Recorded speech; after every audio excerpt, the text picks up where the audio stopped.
Live from the MMB Radio studios. It's Masta B here, live for the MMB Radio podcast, where no topic is too big or too small. And right now on the phone lines, I have a woman who you may have known from the Golf Channel doing Morning Drive. She's now working for Fox as part of their USGA coverage. She's been named one of the most beautiful women in all of golf. Welcome into the phone lines right now, Miss Holly Sonders. Holly, how are you? Hi, Masta B. How you doing? I've been wanting to come on for a long time. Thanks for having me. Not a problem. And before we get started, it has to be worth noting, today is your birthday, right? Wikipedia or whatever, they have it wrong, actually. It's April 3rd. But I know where you're looking, and they do have it as March 3rd. So you did your due diligence, and you did do your research, but I'm April 3rd. They have it wrong. It's not your fault. But thank you. Well, happy early birthday to you then. Thank you. They're sending me notes, and they're like, did you know today's her birthday? And she's willing to come on the podcast on her birthday? And I'm like, I will come on the show any day. Even if it's my birthday, doesn't matter what it is. I mean, I don't want to toot my own horn, but, you know, when I got pulled like that, when I can have Holly Sonders on the show on her birthday. So, as I mentioned, though, you started off on the Golf Channel, and you were doing Morning Drive, and now you're working for Fox, and you're doing the USGA coverage of the Fox broadcasts. What was it like working now for Fox and previously working with Golf Channel, now doing Fox? What's that experience like? Yeah, Fox has been awesome, especially with the addition of the NFL Sideline, which I do every fall now. So that was really the reason to make the switch from Golf Channel over to Fox. And everybody wants to grow and they want to broaden their horizons. And I always have been a fan of professional football. Who isn't in America? So especially you, I'm sure, in Philly. We'll get to that in just a minute. But it's been really exciting for me. We have a lot to work out as far as the broadcasts go for the U.S. Open. You can't just, wake up and have everything perfect at a U.S. Open. It's basically the Super Bowl of golf. We all met each other 3 times, I believe, before we got on that big stage and did it. So obviously everybody has improvements to make, and we're really excited about it. Now, golf in general is a sport that it's grown popularity over the years, especially with like the whole Tiger Woods movement, and you're bringing in a lot of younger audience, and you've been labeled one of the most beautiful women in golf. And we talked off air, and I said, why are we stopping at golf? I'm like, you're one of the most beautiful women in ping pong, and you know what I mean? And you name a sport, life in general. Thank you. How do you embrace that title? Is that something that you embrace, or is that something you're kind of like, it's flattering, but I don't want to be known for just being, eye candy for golf? No, I embrace it because it doesn't matter what you look like. You need to know what you're talking about to survive in this business and to stay at the level that I'm at. So, number one, you got to know your stuff, and you have to be comfortable with it, and you have to do your research, and you have to work really, really hard. Doesn't matter what you look like. I know TV is aesthetic, and that's part of it, but that's second to me. So just to have the honor of being named the most beautiful anything is a huge honor for me, and this is the 3rd year, I think, that they Golf.com named me that as part of Sports Illustrated.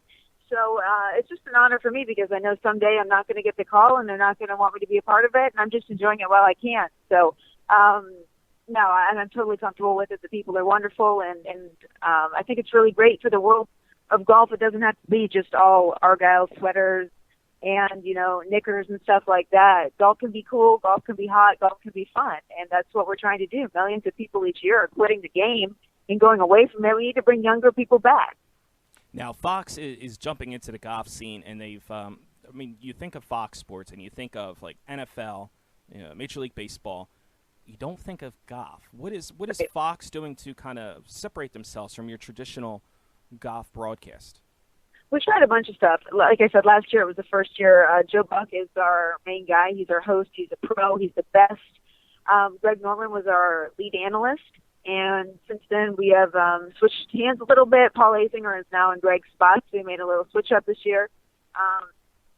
Just getting people in there who know the game, who love the game of golf. And our technology is second to none. Like last year, we had at the U.S. Open, had microphones in all of the golf holes, so you could actually hear the ball dropping in. We want you to feel like you're there, like you're standing in the fairway. So we tried out a bunch of different camera styles.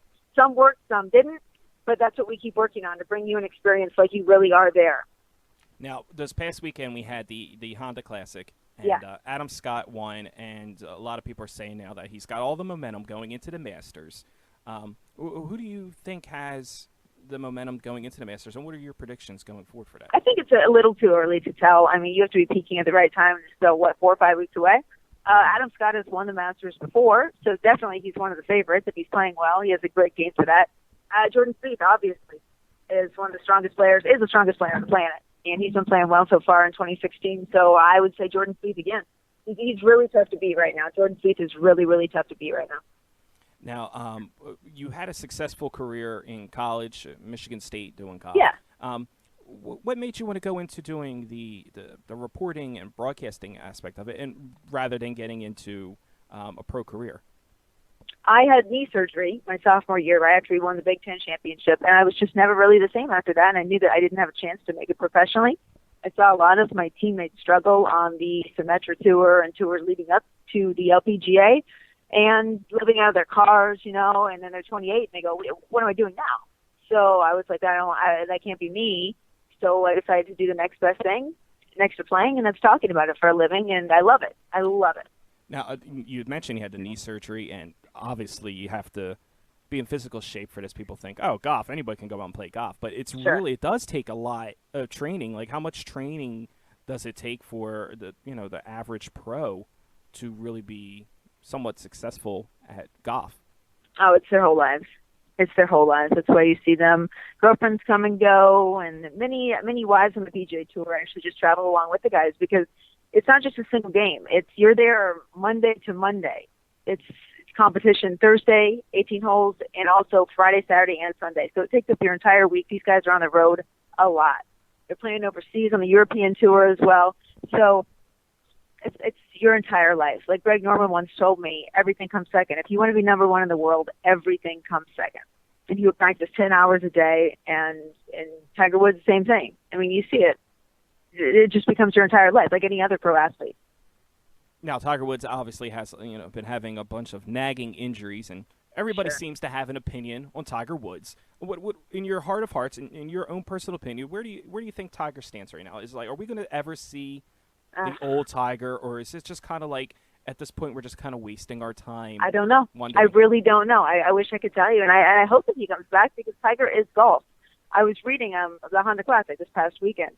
The guy who's running it was saying, and nothing compares to Tiger, to the big cat. He called him the big cat. We can have the greatest drama in the world, but the ratings are still just that much better if Tiger's playing. It doesn't matter if Tiger's playing poorly or Tiger's playing well. It helps to have him around on Sundays, but if Tiger's there, it's different. It's still different, no matter what. It's like they always say, if the New York Yankees are doing well, then Major League Baseball's doing well. When the Yankees are not in the playoffs or not doing well, the product is the product, but it's always better when you have the Yankees in it. So it's always better when you have Tiger in there doing his thing. And I hope he comes back. He's getting a little older. He's had his knee cut on how many times now? Back surgeries. It's not easy. His body's failing him, but hopefully his mind stays strong and he gets back somehow. I would love to see him earn that 15th major, 16th, 17th, and challenge Jack. But right now, we have Jordan Spieth, but we're missing a villain from the game of golf. It's a bunch of nice kids playing golf right now, and Tiger was the villain. He was polarizing, no matter what anybody says, and they wanted to know how he was doing. It's either you love him or you hate him, and you love to hate him. You know what I mean? Exactly. So we're missing that in golf right now. Now, what are some of the younger players? You mentioned there's a bunch of young good kids playing the game. What are some of the names of people that people should start looking out for, whether it be this year or a couple years from now? Sure. Like Rory McIlroy, Ricky Fowler obviously has captured the hearts of all the young kids out there. You see everybody wearing like the orange flat-brimmed hats, even 40-year-old men wearing the orange flat-brimmed hats. He's really made his mark, and he's playing really well right now. Also, Adam Scott. I wouldn't count him as like a super young guy, but he's still young. And he's still got it. So who else is there? Jordan Spieth, obviously. Last year, Jordan Spieth made $3,500 every single swing that he took. Wow. It was crazy. It was like $15,000 per hole that he played. It was crazy. It's something crazy. But he had a great year last year. So definitely Jordan Spieth. Now, you also mentioned that you're doing NFL Sidelines. Now, yeah. What was that experience like? I mean, going from golf, obviously you know your stuff when it comes to golf. Sure. How in tuned are you to NFL football? Are you really in depth for it, or are you just like a casual fan? Oh, I've been a fan forever. So it was more just working with Mike Pereira, learning the rules, making sure that, nobody knows what a catch is, right? So it's you have to no take what is it, a football? What is it? Where they what, a football motion or something? Like I'm like, what is a football motion? Crazy.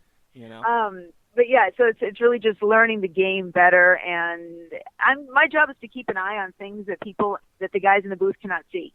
So it's really injuries and anything I see on the field. So it's really different from being in a studio, which is what I've always done, been doing a studio show, reading a teleprompter. But now I'm out in the elements. Like my last game was in Seattle, and it was 40 degrees and freezing rain the entire time. But it's very different. It's very different, but I like it a lot. And nothing compares to the NFL in America. I'm sorry, Yeah, it is what it is. Seattle's definitely not Pebble Beach. It is not in the middle of the season. But you got to do it. That stadium is so loud. It's so awesome. And NFL, the fans make the game. I mean, the fans are so into it. Just for those 2-3 hours, it's the coolest thing in the world to happen. Now, you obviously working for Fox and being part of the media, you're supposed to be unbiased. But do you have a rooting interest in football? You said you always love it. Is there a team that you were always a fan of? When I moved to Florida, I kind of adopted the Dolphins, but they got to get it together. I mean, they got some work to do. But no, I'm not too biased. I grew up in Ohio. The Bengals and the Browns weren't any good when I was growing up, so I never really developed any team bias. But what about you? Well, it's tough Eagles here. fan? I mean, I'm actually it's crazy you say that. I'm a Dallas Cowboys fan, and I'm in the Really? Philadelphia area. So you can imagine what my life is like every day. Oh yeah. Dealing with Eagle fans and yeah. Just talk radio is just crazy here. Signing Sam Bradford, they just signed, so it's a huge deal here for them to finally, I guess, get a quarterback in place. Whether whoever it is, that's what this league revolves around. So the quarterback, you're hurting. So it's difficult up here being a Cowboys fan, but all in all, Dallas is Dallas. Right. It is a soap opera, and that coach is good too. The coach is really good. And I tell people all the time. They say to me, they're like, "Oh, you're a front runner. You're a Cowboys fan because you're a front runner." If I was a front runner, I'd be a Patriots fan. That's right. That's right. My complaint with Eagle fans who always throw that in my face is like, "Oh, you're a front runner, and we don't want to hear about your old Super Bowls." I'm still trying to find a happy medium.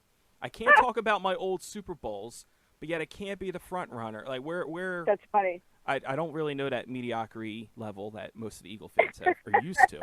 But I was at the game in Philly. I was actually shadowing Aaron Andrews before my first game when Tony Romo got hurt. Yeah, so that was not a happy sight for me. That was not a happy day for you in your household. So you're doing all these broadcasts on the sidelines. What is the biggest challenge so far? Is it just trying to keep up with everybody and just figuring out exactly what my role is? Like I said, I've always been in the studio, and they always bring guests to us, and it's very sterile, and there's no weather, and I'm just trying to figure it out. Like as soon as something happens, I got to be on it, and it's just who to talk to, who to get my information from, because it's all new people. I know everybody in golf. You know what I mean? And you created your contacts already, and you have credibility there. And this is all new. But you can't stay stagnant. You always, in everything in life, you got to push yourself. You got to do something different. I wasn't just going to be sitting at Golf Channel for the next 30 years of my life. Although that would have been easy, I would have looked back on it and said, why didn't you try something new? You had this great opportunity. Go do something new. Now, what is a typical day for you, like whether you're doing golf broadcasting or NFL? Like, kind of take us through the daily routine. My daily routine, well, right now I have a couple months off just because it's not either one of my seasons. So when it is my season, golf will be, we come in on a Tuesday, and we usually talk with the players, do everything Wednesday, then the round starts Thursday, and the championship starts Thursday until Sunday, fly out Monday, and do it again the next week. But football, we usually get in on Thursday night or Friday morning, meet with the home team, watch practice, and then the visiting team gets there on Saturday, meet with them, prepare everything, and then it's go time on Sunday. So football games are usually, and football games obviously are 2 hours long. Golf events are 4 days long. It is a slight difference it's very different. Very different. The preparation's different, and it's all different. And golf is very quiet. Football's very loud. So it's been a really cool transition for me. But when I used to do the crazy schedule, nothing is too impressive about these. These are just, you show up and do the game. But before, when I was doing the morning show, I would wake up at 3 a.m. I'm just going to bed 6 days at of the that week. time. That was not that fun. For 4 years, I woke up at 3 a.m. and got makeup, had our morning meeting, and then was on the air by 7 a.m. So I don't miss that. Now, you mentioned golf. These tournaments can go over 4 days. What does golf have to do in general to bring in a younger audience? Because there is so much difference. I mean, the young fan likes the NFL. They like the NBA. They like the fast-paced, loud stuff. And then you're going totally opposite here with golf, where you said longer, quieter. Yeah. What does golf have to do to kind of bring in that younger audience? It's hard. It's really hard. That's what we're trying to do. And the USGA has a bunch of initiatives, getting families out there to all play together.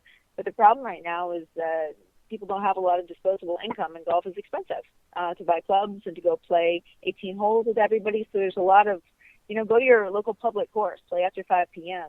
It's very cheap. It's $20 for you and your kids to go play. Just get people out there. And Tiger really, really helped with that. Tiger really brought a lot of eyes to the game. He made it cool. And now that he's gone, it's an obstacle. It is what it is.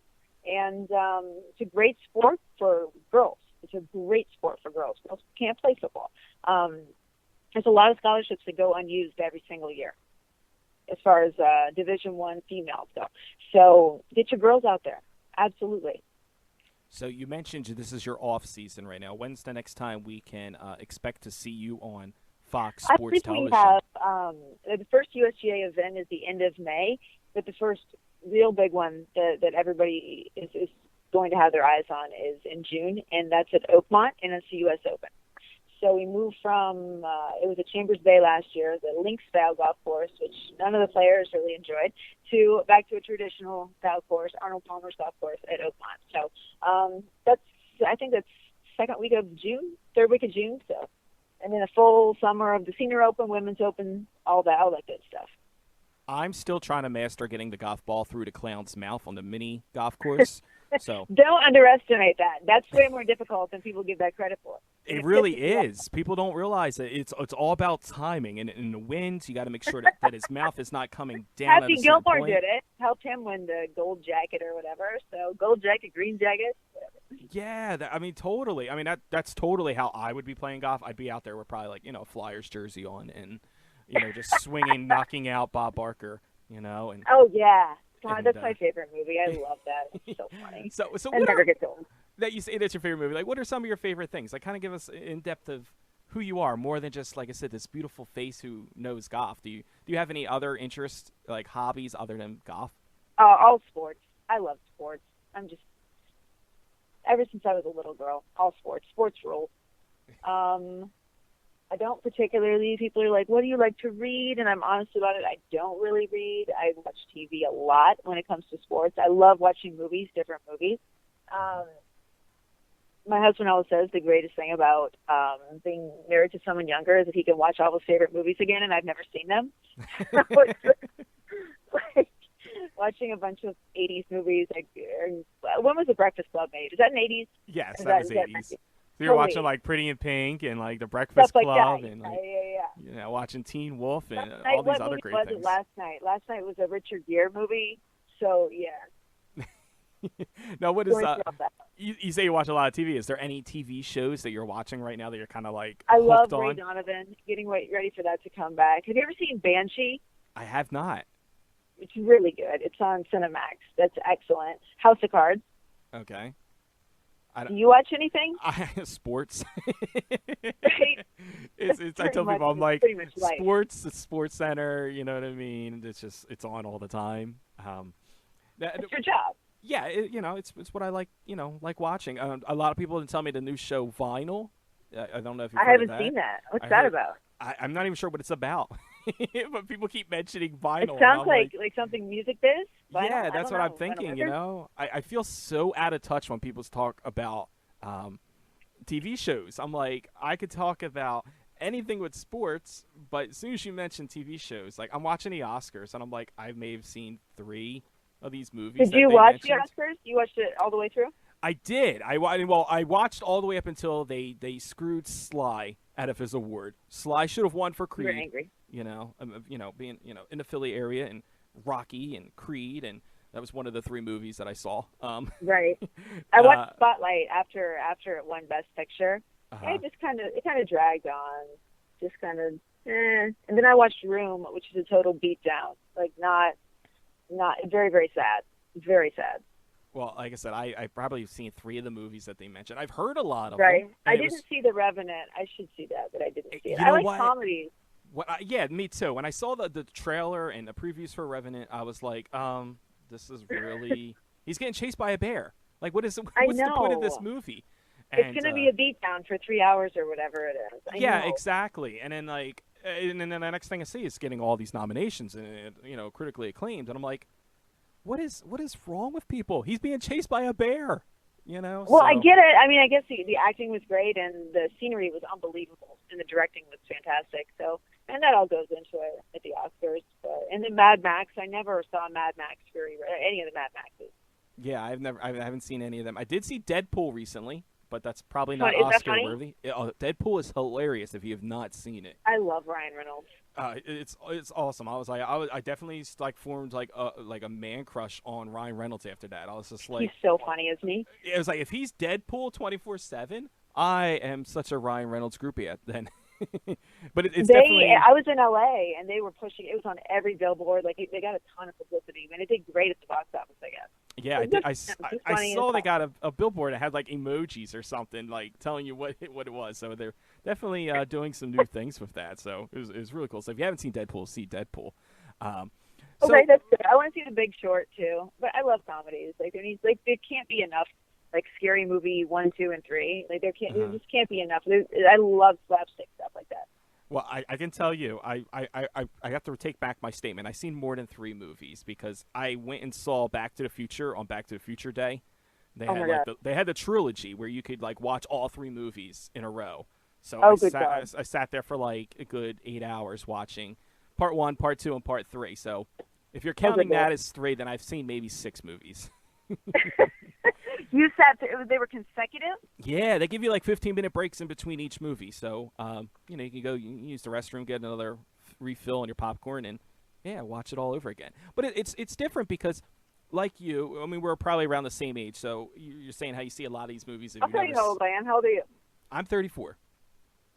I'm 28, so watch your step. Okay. Well, all I'm saying is we're not that far off. No, we're not. We're the same era. Yeah, so like we kind of that 80s, 90s era, and I never got to see Back to the Future in the movie theaters. Like I always kind of remember seeing it, on VHS. It was kind of cool to go back and see it now on the big screen for the first time and actually know what you're watching, not being a child and you're like, I'm just here eating candy and popcorn. Okay, I get it. All right, I'll give you that. Yeah, that's actually kind of cool. You're right. I love how we've gone from golf to movies. Well, listen. I had a co-host who was like heavy set and really didn't care about his health, and his wife bought him the Analyst popcorn bucket for their anniversary. So he would just bring the large popcorn bucket from home, clean it out every time, and go and refill it, and it would be free. It's like a deal that she struck with the whatever folks at the theater. How cool is that? That might entice me to see 7 movies. I might be able to do that. I could probably, I'm gonna die of cardiac arrest while watching, the replays of old movies I missed when I was a child. Right.